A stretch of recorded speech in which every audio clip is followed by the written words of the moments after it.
Boa noite a todos. Meu nome é Natália, eu sou médica neurologista. Vou apresentar para vocês hoje o nosso novo protocolo de acidente vascular encefálico. Acho que todos sabem, né, que é um tema muito relevante para a nossa prática clínica, não só para nós neurologistas, mas para todos que trabalham, né, em serviços de urgência e emergência. O AVC ele é uma das principais causas, né, de incapacidade e mortalidade no mundo, com mais ou menos 15 milhões de casos por ano, com 6 milhões e meio de mortes. Hoje em dia, é a segunda maior causa de mortalidade no Brasil. E, exemplificando, né, a morbidade, quase metade dos indivíduos que sobrevivem a um AVC por mais de 6 meses, eles desenvolvem eles se tornam dependentes para pelo menos uma atividade de vida diária, o que gera uma grande oneração do sistema de saúde e dos sistemas econômicos em geral.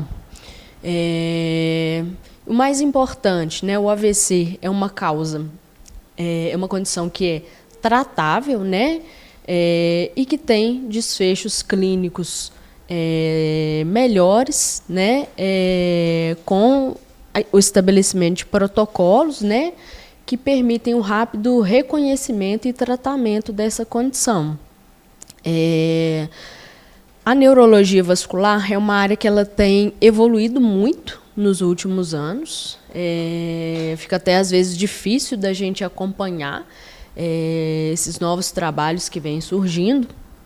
E, em decorrência, né, desse grande volume de novos trabalhos, agora, em 2026, foi publicado o novo guideline da American Heart Association, em associação com a American Stroke Association, para manejo do AVC isquêmico agudo.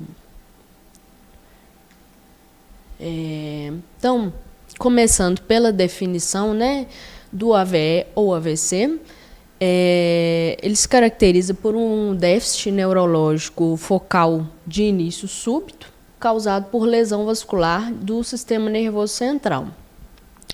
Os AVCs, né, eles são subdivididos em isquêmicos, que representam a maior parte, de 60% a 70% dos casos, e os hemorrágicos, que correspondem a uma porcentagem menor, de 30% a 40%.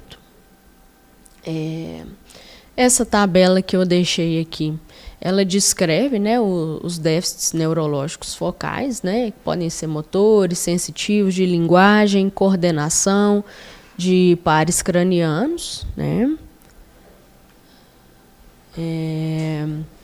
E aí, iniciando a abordagem, né, do nosso protocolo.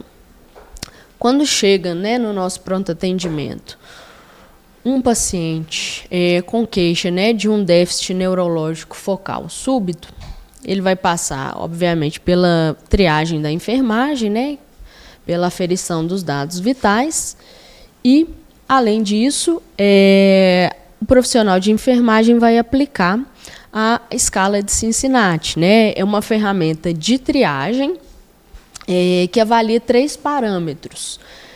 O primeiro parâmetro é a paralisia facial, o segundo é a presença de déficit motor nos membros superiores e a alteração de fala. A paralisia facial é testada pedindo ao paciente para sorrir ou mostrar os dentes, e esse teste é considerado alterado quando tem uma assimetria facial. O déficit motor dos membros superiores, a gente vai pedir o paciente para estender os membros superiores com as palmas voltadas para baixo e aguardar 10 segundos. É considerado alterado quando o membro não se move devido à plegia ou quando tem uma queda dentro desses 10 segundos. E a alteração de fala, nessa triagem inicial, o o enfermeiro vai pedir o paciente para repetir uma frase. Por exemplo, o rato roeu a roupa do rei de Roma. Isso pode ser qualquer frase. E é considerado alterado quando tem alguma alteração na pronúncia, ou quando a fala é incompreensível ou inadequada.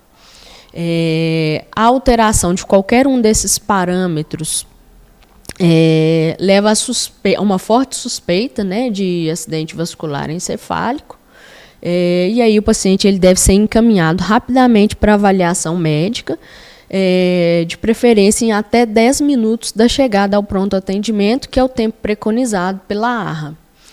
Além disso, já na avaliação da enfermagem, é importante a aferição da glicemia capilar, uma vez que tanto a hipo quanto a hiperglicemia podem mimetizar déficits focais agudos.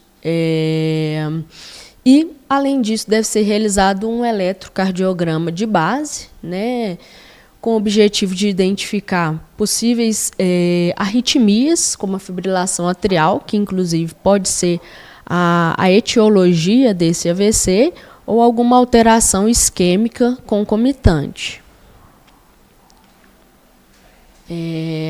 Passando, né, pela avaliação do médico plantonista. A abordagem ela deve se iniciar, né, pelo suporte básico de vida, manutenção de via aérea, oxigenação, correção de hipovolemia, hipotensão, avaliação de outras situações médicas de emergência concomitantes ali e diagnóstico diferencial.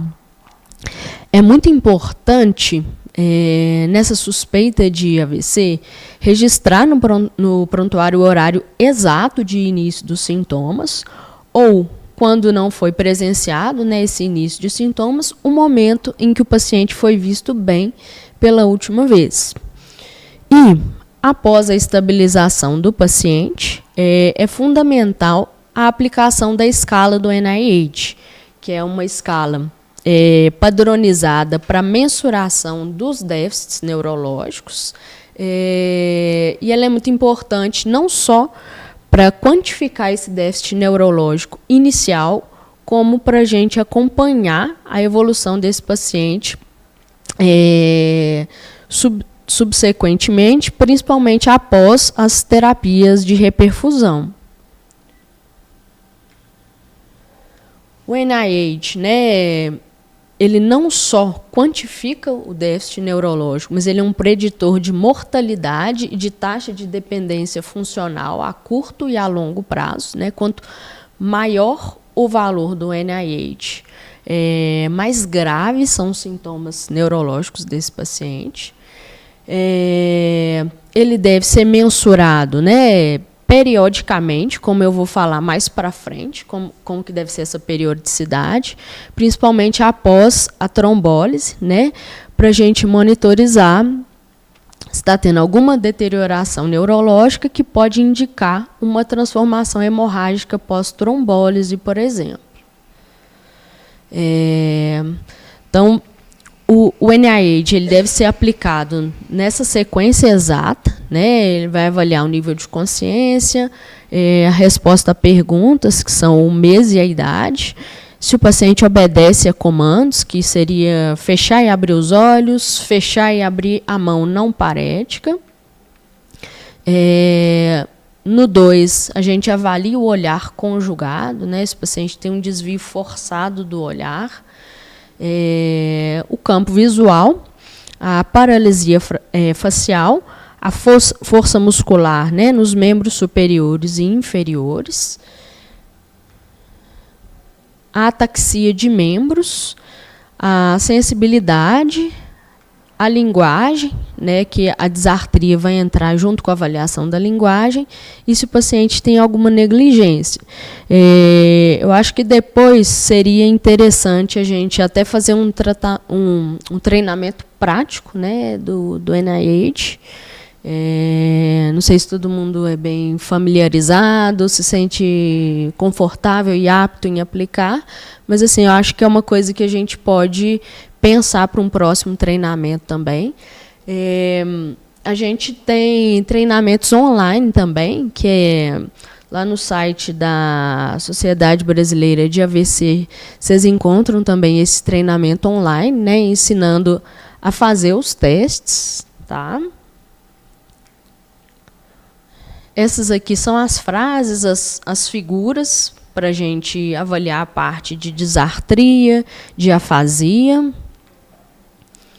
E aí, né, após a realização do NIH, é muito importante o registro desse NIH da admissão no prontuário, até para que a gente possa, comparando, vendo se está tendo piora, deterioração neurológica. E aí, diante dessa suspeita, né, do AVC, é de suma importância a gente fazer um exame de neuroimagem, né? O exame de escolha é a tomografia de crânio sem contraste, né? Pela maior disponibilidade, menor tempo para a realização. E, no contexto da suspeita, né, do AVE agudo, o principal objetivo é a gente descartar hemorragia intracraniana, né, avaliar aqueles pacientes que vão ser candidatos à trombólise. E lembrando que, nas primeiras 24 horas, a tomografia ela pode se apresentar completamente normal. Em alguns casos, a gente vai observar sinais discretos, mais incipientes de isquemia, como o apagamento de sulcos corticais, uma perda de diferenciação da substância branca e cinzenta. Em alguns casos, a gente observa o sinal da artéria hiperdensa, ou mesmo alguma hipoatenuação focal. Ainda em relação à imagem, a gente utiliza muito essa escala de aspects para determinar a extensão da lesão isquêmica. O aspects ele varia de 0 a 10, sendo que 10 é a tomografia completamente normal. E essas são as regiões cerebrais que vão pontuar no aspects.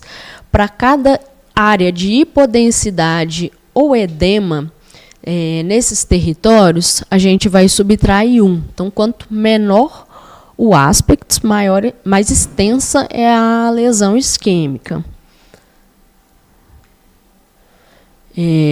Além do exame de imagem, a gente deve solicitar também exames laboratoriais, incluindo hemograma, coagulograma, ureia e creatinina, íons e troponina. E outros exames conforme outras suspeitas clínicas. Lembrando que esses exames eles são importantes, mas eles não devem atrasar a realização da tomografia e os procedimentos de reperfusão quando indicados.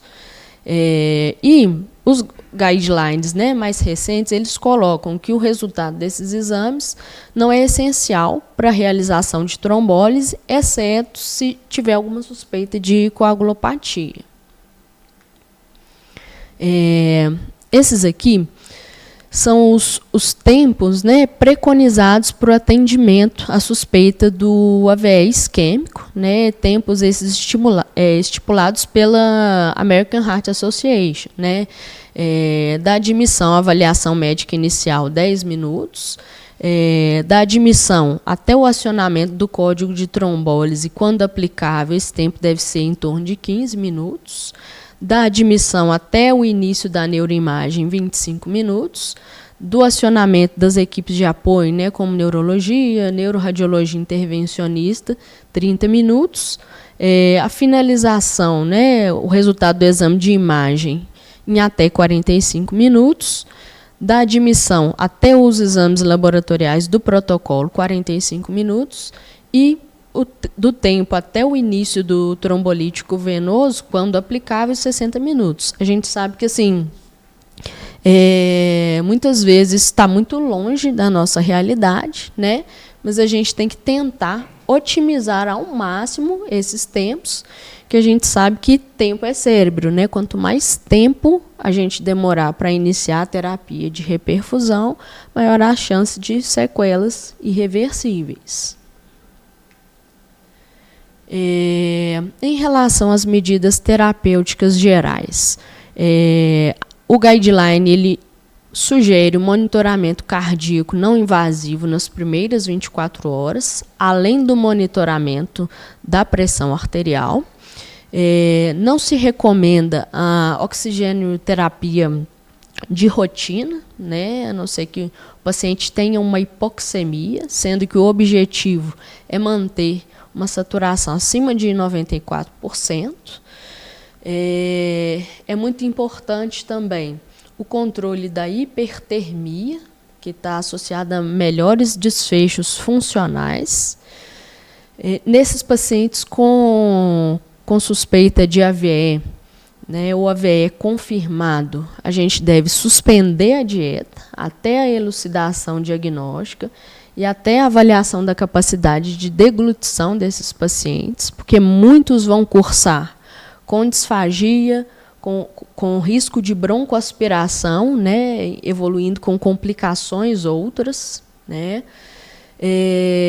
A hipovolemia e a hipotensão devem ser sempre corrigidas devido ao risco, né, de aumento da área isquêmica devido à redução da pressão de perfusão cerebral, né.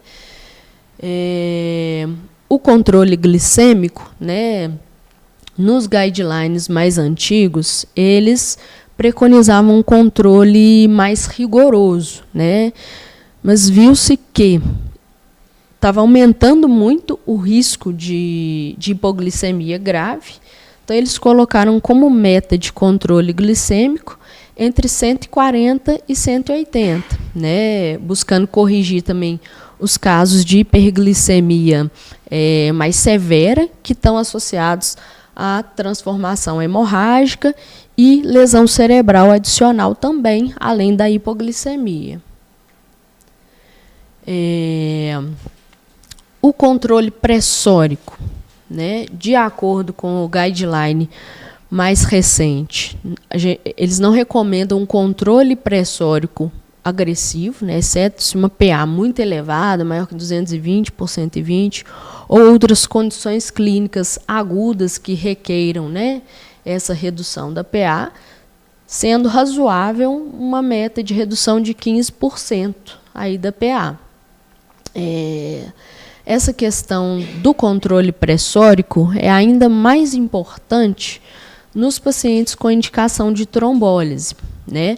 Antes da gente iniciar a trombólise, a PA ela deve ser menor que 185 por 110 e após a trombólise, a gente deve manter a PA menor que 180 por 105 nas primeiras 24 horas.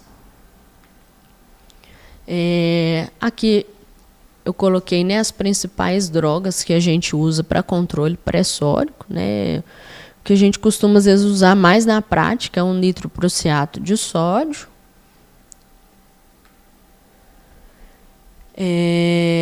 Agora partindo, né, para o tratamento trombolítico.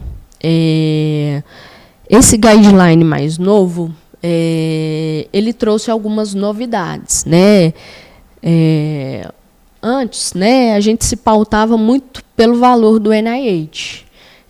Os protocolos mais recentes, né, e esse guideline mais novo, agora de 2026, ele propõe que a gente deve individualizar dependendo se o déficit neurológico é incapacitante ou não. Por exemplo, a gente pode ter um paciente com um NIH de 2, com uma afasia isolada, e a afasia é um déficit extremamente incapacitante, né, para todos nós, né, que temos que usar a nossa fala para o trabalho. Então, eles colocam, né, para a gente considerar, mesmo diante de um NIH baixo, a trombólise devido ao fato de ser um déficit muito incapacitante. Da mesma forma que, às vezes, um paciente com uma síndrome sensitiva pura, por exemplo, uma hipoestesia muito leve, isolada ou com uma disartria muito leve, apesar de ter uma pontuação mais alta do que um paciente com afasia isolada, eles colocam para a gente ponderar risco-benefício para avaliar a trombólise, né, que também tem os riscos. A trombólise é preconizado que ela seja realizada até 4h30 do início dos sintomas, nos locais onde a gente não tem neuroimagem avançada, que eu vou falar mais para frente. O início do trombolítico ele deve ocorrer imediatamente após descartada a hemorragia intracraniana pela tomografia de crânio, né? E a gente tem estudos que mostram que o quanto antes for administrado o trombolítico, melhores são os desfechos funcionais para o paciente. E é muito importante a gente verificar sempre as contraindicações absolutas e relativas, que nessa diretriz agora teve algumas mudanças também. Eu gosto sempre de deixar essa lista de contraindicações impressa, né, para poder não perder nenhum tópico. Isso aqui eu já falei, né, da PA menor que 185 por 110 antes de iniciar a trombólise. E essa parte aqui eu coloquei, essa parte ela não entrou no nosso protocolo, porque a gente não dispõe de neuroimagem avançada, né? Mas o guideline agora de 2026 ele ampliou a janela de trombólise para 9 horas, né? Naqueles pacientes com wake-up stroke, que são aqueles que já acordam com déficit neurológico, ou com um tempo de início de sintomas que ultrapassa as 4h30. Só que aí, no caso desses pacientes, a gente teria que ter estudos de neuroimagem avançada, né? Que seria o protocolo de ressonância que faz o mismatch flare difusão, ou uma tomografia de perfusão, né? Que ela tem um sistema automatizado que mensura o core isquêmico e a área de penumbra, que é a área de tecido viável, né? Mas isso aqui, talvez mais para frente a gente consiga implantar, né? Aqui nós temos mais uma novidade, né? O trombolítico que nós sempre utilizamos tradicionalmente era a alteplase, né? Na dose de 0,9 miligramas por quilo, sendo 10% da dose administrada em bolos e os 90% restantes em bomba de infusão em 60 minutos. E o guideline desse ano introduziu a possibilidade de utilizar a tenecteplase. Os estudos eles não mostraram uma superioridade da tenecteplase, mas mostraram uma não inferioridade. A tenecteplase é usada, né, na dose de 0,25 miligramas por quilo em bolos. Ela tem, né, essa vantagem de não precisar de bomba de infusão, a gente faz o bolos ali em 5 a 10 segundos. Ela tem 17 vezes mais afinidade pela fibrina que a alteplase. E tem alguns estudos, mas são menos robustos, que mostram algumas evidências de superioridade em pacientes com oclusões mais proximais dos vasos. Qual que é o problema da tenecteplase? Ela não está amplamente disponível no Brasil, né? Em abril foi feita a primeira trombólise com tenecteplase no Hospital da Unimed em Ribeirão Preto, né? Mas é um fármaco que está para chegar aí, né, e se disseminar. A ideia, inclusive, é tentar unificar, né, e migrar para a tenecteplase, que tem uma comodidade posológica muito maior, né, é equivalente à alteplase.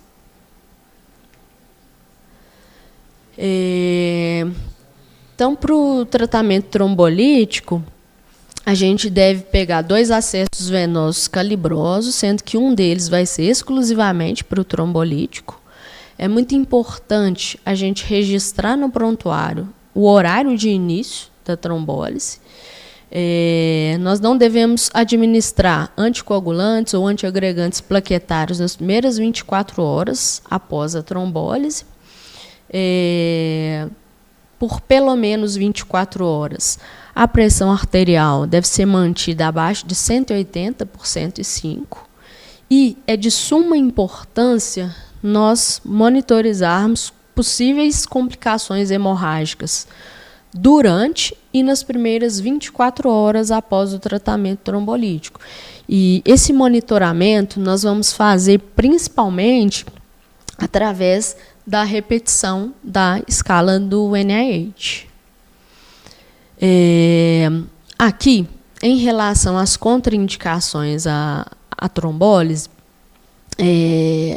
eles colocam, né, uma tomografia com uma área isquêmica grande, bem delimitada, presença de hemorragia, né, na tomografia, TCE moderado ou grave nos últimos 14 dias, neurocirurgia nos últimos 14 dias, trauma medular agudo nos últimos 3 meses, neoplasia intraaxial, endocardite infecciosa.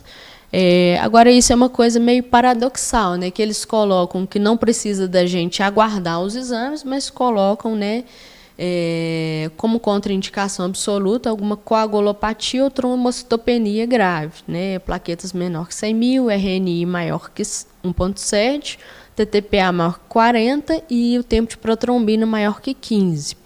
A dissecção de arco aórtico também é uma contraindicação absoluta.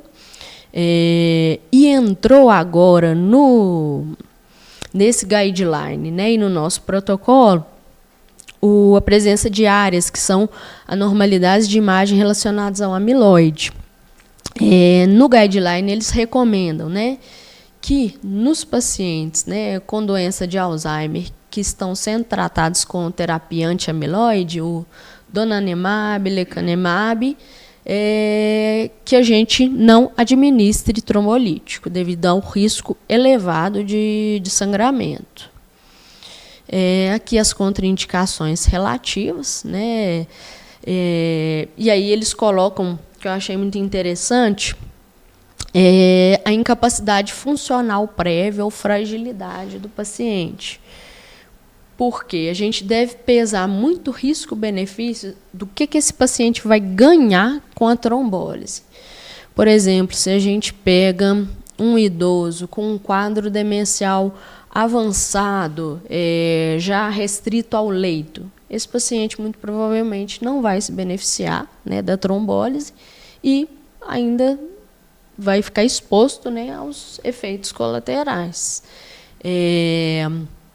Outra contraindicação relativa ao uso dos novos anticoagulantes nas últimas 48 horas, AVC isquêmico nos últimos 3 meses, hemorragia intracraniana prévia, trauma grave, excetos do sistema nervoso central, entre 14 dias e 3 meses prévios ao AVC, alguma cirurgia grande recente, excluindo as do sistema nervoso central nos últimos 10 dias, sangramento geniturinário ou gastrointestinal nos últimos 21 dias, dissecção arterial intracraniana é uma contraindicação agora relativa, as malformações vasculares intracranianas também, infarto com supra de ST nos últimos 3 meses, pericardite aguda, neoplasia maligna ativa, gestação e parto, né, uma contraindicação relativa, punção lombar e arterial nos últimos 7 dias, o TCE moderado ou grave nos últimos 14 dias a 3 meses e neurocirurgia que tenha sido realizada entre 15 dias e 3 meses do AVC agudo. A hemorragia pós-trombólise é uma das complicações mais temidas, né, do tratamento. O que vai nos levar a suspeitar? Surgimento de novos sinais ou sintomas neurológicos, rebaixamento de nível de consciência, uma hipertensão aguda, cefaleia de forte intensidade, náuseas ou vômitos. Se esses sintomas surgirem enquanto nós estivermos fazendo a infusão do trombolítico, a gente deve interromper imediatamente a trombólise, fazer uma TC de crânio na urgência, exames laboratoriais também na urgência, incluindo hemoglobina, hematócrito, plaquetas, fibrinogênio, dímero D, tempo de protrombina, TTPA e a tipagem sanguínea. E aí, se confirmada hemorragia na tomografia, preconizado, né, a administração do crio precipitado, 8 a 10 unidades, e plaquetas, 6 a 8 unidades. O concentrado de hemácia, se um hematócrito estiver abaixo de 30%, e é recomendado dosar o fibrinogênio em 1 hora, e se ele tiver menor que 100 mg por decilitro, uma nova administração de crio precipitado na dose de 0,15 unidades por quilo. E aí, nesse contexto, né, de hemorragia intracraniana confirmada, é de suma importância a avaliação do neurocirurgião. Aqui, eu coloquei esse ponto também. Não foi incluído no nosso protocolo, mas eu acho que é interessante trazer a título de discussão, né? Pela primeira vez, né, o guideline ele trouxe recomendações na população pediátrica, mas foram recomendações moderadas a fracas, baseadas em consenso de especialistas, né? Eles colocam, né, que na população pediátrica com suspeita de AVC isquêmico agudo, o exame de escolha seria a ressonância, né, e a angiorressonância para avaliação dos vasos cervicais e intracranianos. Somente se não disponível, seria preconizado a tomografia de crânio, né?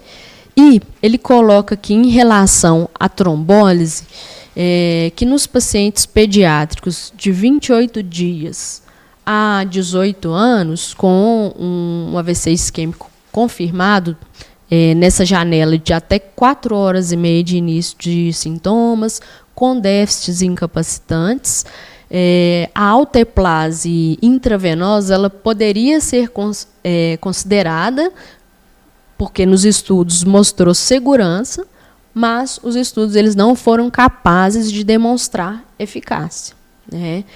E um outro ponto que eu acho que é extremamente relevante, né, nessa discussão é que as causas, né, na população pediátrica elas diferem muito da população adulta, né? A gente tem cardiopatia congênita, a gente tem doenças arteriais não ateroscleróticas, né? Doença de moia-moia. Então, assim, será que vale a pena trombolizar todo mundo? Será que a gente não tem que ter mais estudos para filtrar isso mais?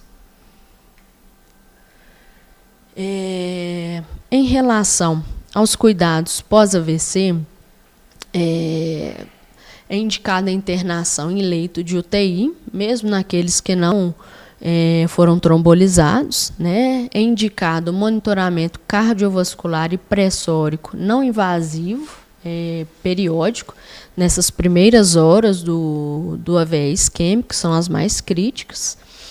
E aqui é o monitoramento neurológico que eu havia falado. Esse monitoramento a gente sabe que muitas vezes não é possível da gente fazer com uma periodicidade tão grande assim no pronto atendimento, né, dependendo da demanda, né, mas tentar seguir, né, a periodicidade. Nas 2 primeiras horas é preconizado fazer esse NIH a cada 15 minutos, depois a cada meia hora até completar 6 horas de evolução, e depois a cada hora até completar 24 horas. E, naqueles pacientes que não foram candidatos à trombólise, é indicado fazer o NIH pelo menos a cada hora. É muito importante também, nesses pacientes pós-AVC, a avaliação de disfagia, tão logo seja possível, né? É importante nesses pacientes também a gente pensar na profilaxia de TEV, seja com heparina não fracionada ou heparina de baixo peso molecular. Lembrando que naqueles que receberam trombolítico, Eles não podem receber a profilaxia nas primeiras 24 horas, até a gente repetir a ATC de crânio. Nesses pacientes, a gente deve utilizar preferencialmente a compressão pneumática. Em relação aos antiagregantes plaquetários, nos pacientes trombolizados, a gente deve aguardar pelo menos 24 horas também para iniciar. E nos demais, né, que não receberam trombolítico, a gente deve iniciar o mais breve possível. No AVC minor, né, com NIH menor ou igual a 5, e no AIT de alto risco, não é preconizada a trombólise, mas a dupla antiagregação com AS e clopidogrel. É importante também, nos cuidados pós-AVC, a gente pensar na profilaxia de hemorragia digestiva alta. Não está indicado o uso de fármacos anticrise para prevenção. No entanto, naqueles pacientes que tiveram, né, uma crise convulsiva não provocada, né, sem nenhuma outra causa estabelecida pós-AVE, aí a gente recomenda a administração do fármaco para evitar a recorrência. Aqui são as referências de internação, né? Neurocirurgia AFOB de Ouro Branco e Belo Horizonte, referência de neurologia Hospital e Maternidade São José e AFOB de Ouro Branco. E aqui é o nosso protocolo resumido, né? Diante da chegada do paciente ao pronto-socorro, né? Com suspeita de AVC, se tiver menos de 4 horas e meia dos sintomas, né, ele vai passar pela avaliação da enfermagem, que vai aplicar a escala de Cincinnati, aferir os dados vitais, fazer a glicemia capilar e o ECG. Se a suspeita for positiva, ele é encaminhado, deve ser encaminhado mais rapidamente para o médico plantonista, que vai aplicar a escala do NIH, né, se a suspeita, se tiver realmente essa suspeita, solicitar a tomografia e comunicar à enfermagem. A enfermagem vai acionar o código de AVE isquêmico agudo, vai agendar a tomografia na maternidade e solicitar a ambulância. Posteriormente, né, o médico avalia a tomografia e, se não tiver nenhuma contraindicação, nenhuma hemorragia intracraniana e estando indicada a trombólise, administrar o trombolítico conforme o protocolo, né, e após estabilização desse paciente, né, solicitar a vaga na UTI. Essas foram as referências. Muito obrigada. Tem alguma dúvida? Sim, tem algumas. Por esse novo protocolo, a trombólise vai ser feita no pé, não, né? Então, o ideal, né, seria a gente já conseguir fazer na maternidade, que é onde é feita a TC, né?